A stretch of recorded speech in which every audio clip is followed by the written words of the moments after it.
नमस्कार दोस्तों, भगवान भोलेनाथ की कृपा आप सभी पर सदा यूं ही बनी रहे। दोस्तों, हिंदू धर्म में सभी पूर्णिमाओं में से अश्विन मास की शरद पूर्णिमा का खास महत्व बताया गया है।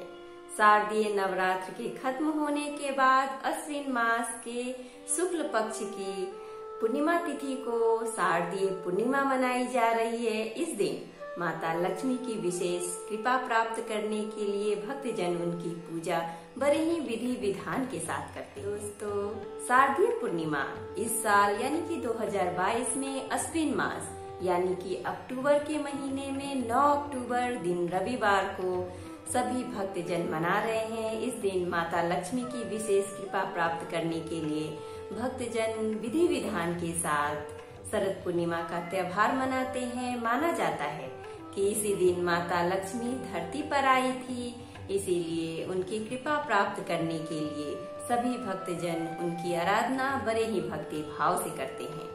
दोस्तों, कोजागरी पूर्णिमा की रात को सुख और समृद्धि की रात मानी जाती है, क्योंकि माँ लक्ष्मी इसी दिन धरती लोक पर आई थी और सभी भक्तजनों के घर पर भ्रमण करती है और देखती हैं कि हमारे भक्तजन किस तरह से हमारी आराधना कर रहे हैं, हमारी पूजा कर रहे हैं। इस दिन लोग अपने घरों की सफाई करते हुए साथ ही साथ माँ लक्ष्मी के मंत्रों का जाप करते हैं, उनकी आराधना करते हैं।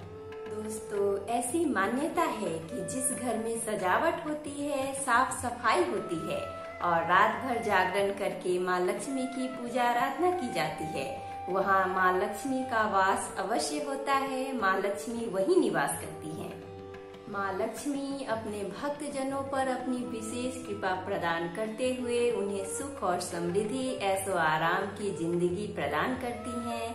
साथ ही साथ माना जाता है कि इस दिन रात के समय में माँ लक्ष्मी के लिए खीर बनाकर उसे प्रसाद के रूप में अगले दिन घर वालों में बांटा जाता है और माना जाता है कि इस खीर में औषधीय गुण आ जाती हैं, जिसके कारण इसे ग्रहण करने से हमारा स्वास्थ्य अच्छा रहता है और हमें माँ लक्ष्मी की विशेष कृपा भी प्राप्त। चलिए दोस्तों, शरद पूर्णिमा के खास महत्व को बताते हुए आज के वीडियो में हम शरद पूर्णिमा व्रत कथा के साथ साथ माँ लक्ष्मी की पूजा इस दिन किस तरह से करें वह भी जानेंगे।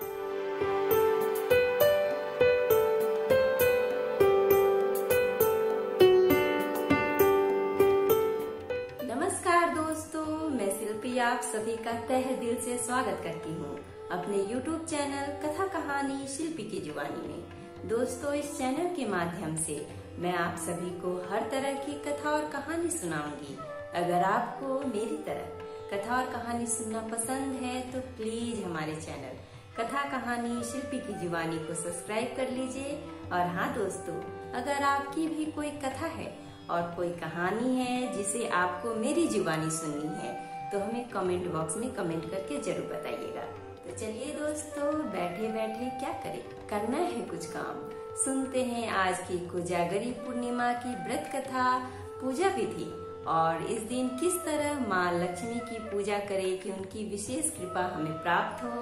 तो चलिए सुनते हैं। शरद पूर्णिमा को कोजागरी पूर्णिमा, कौमुदी व्रत जैसे नामों से जाना जाता है।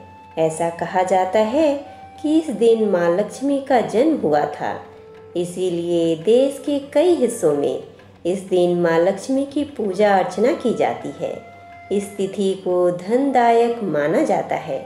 कहा जाता है कि इस दिन माँ लक्ष्मी धरती पर आती है। चंद्रमा इस दिन अपनी 16 कलाओं से पूर्ण होता है।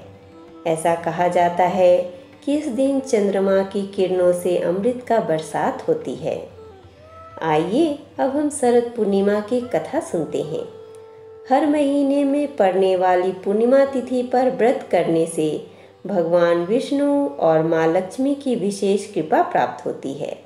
माँ लक्ष्मी और भगवान विष्णु का आशीर्वाद प्राप्त करने के लिए एक साहूकार की 2 बेटियां महीने में आने वाली हर पूर्णिमा को व्रत किया करती थी।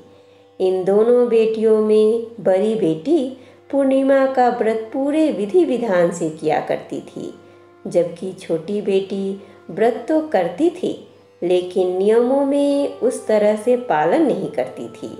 नियमों को आडंबर मानकर उसकी अनदेखी करती थी। जैसे ही दोनों बेटी बड़ी हुई, साहूकार ने दोनों बेटियों का विवाह कर दिया। बड़ी बेटी के घर समय पर स्वस्थ संतान का जन्म हुआ। छोटी बेटी को भी संतान हुई, लेकिन उसकी संतान जन्म लेते ही दम तोड़ देती थी। जब उसके साथ ऐसा 2 से 3 बार हो गया तो उसने एक ब्राह्मण को बुलाकर अपनी पूरी व्यथा सुनाई, साथ ही इसका उपाय बताने के लिए भी कहा। उसकी सारी बात सुनकर और कुछ प्रश्न पूछने के बाद ब्राह्मण ने उससे कहा कि तुम पूर्णिमा का अधूरा व्रत करती हो, इस कारण तुम्हें व्रत का पूरा फल नहीं मिल रहा है और तुम्हें अधूरे व्रत का दोष लगता है। ब्राह्मण की बात सुनकर छोटी बेटी ने पूर्णिमा व्रत पूरे विधि विधान से करने का निर्णय लिया, लेकिन पूर्णिमा आने से पहले ही उसने एक बेटे को जन्म दिया। जन्म लेते ही बेटे की मृत्यु हो गई। इस पर उसने अपने बेटे के शव को एक पीढ़े पर रख दिया और ऊपर से एक कपड़ा इस तरह ढक दिया कि किसी को पता न चले। फिर उसने अपनी बड़ी बहन को बुलाया और बैठने के लिए वही पीढ़ा दे दिया। जैसे ही बड़ी बहन उस पीढ़े पर बैठने लगी, उसके लहंगे की किनारी बच्चे को छू गई और वह जीवित होकर तुरंत रोने लगा। इस पर बड़ी बहन पहले तो डर गई और फिर छोटी बहन पर क्रोधित होकर उसे डांटने लगी कि क्या तुम मुझ पर बच्चे की हत्या का दोष और कलंक लगाना चाहती हो? मेरे बैठने से यह बच्चा मर जाता तो? इस पर छोटी बहन ने उत्तर दिया, यह बच्चा मरा हुआ तो पहले से ही था। दीदी, तुम्हारे तप और स्पर्श के कारण तो यह जीवित हो गया है। पूर्णिमा के दिन जो तुम व्रत और तप किया करती हो, उसके कारण तुम दिव्य तेज से परिपूर्ण और पवित्र हो गई हो। अब मैं भी तुम्हारी ही तरह व्रत और पूजन करूंगी। इसके बाद उसने पूर्णिमा व्रत विधि विधान से किया और इस व्रत के महत्व और फल का पूरे नगर में प्रचार किया। जिस प्रकार माँ लक्ष्मी और भगवान विष्णु ने साहूकार की बड़ी बेटी की कामना पूर्ण कर सौभाग्य प्रदान किया, वैसे ही हम पर भी कृपा करें। अब आइए हम शरद पूर्णिमा की पूजा विधि सुनते हैं। शरद पूर्णिमा के दिन सुबह जल्दी उठकर स्नान आदि करने के बाद अपने इष्ट देव का स्मरण करें और व्रत का संकल्प लें। ध्यान रखें कि पूजा के स्थान को अच्छे से साफ कर ले। इसके बाद माँ लक्ष्मी और भगवान विष्णु की प्रतिमा स्थापित करें। इसके बाद मूर्तियों को कुश के आसन पर रखकर जल से पवित्र कर ले। इसके बाद उन्हें गंध, अक्षत, पुष्प, धूप, दीप, नैवेद्य, तांबूल, सुपारी और दक्षिणा आदि अर्पित करें। इसके बाद पूजा और व्रत का संकल्प दोहराएं। भगवान की प्रतिमा के सामने अपने सामर्थ्य अनुसार घी का दीपक जलाएं। साथ ही माता लक्ष्मी और भगवान विष्णु को सफ़ेद या पीले रंग की मिठाई से भोग लगाएं। उसके बाद उन्हें लाल और पीले रंग के फूल अर्पित करें।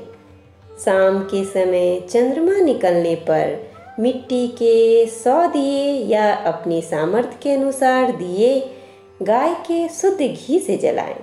साथ ही रात के समय छोटे बर्तन में खीर रखकर उसे चंद्रमा की रोशनी में किसी छलनी से ढककर रख दें। अगले दिन ब्रह्म मुहूर्त में स्नान आदि करने के बाद माँ लक्ष्मी को खीर अर्पित करें और फिर प्रसाद के रूप में परिवार के सभी लोगों के साथ खीर का भोग ग्रहण करें। इस तरह माता लक्ष्मी और भगवान विष्णु की पूजा करने से माँ लक्ष्मी और भगवान विष्णु की कृपा हम पर सदा बनी रहती है और माँ लक्ष्मी हमारे घर में धन धान्य की वृद्धि करती है।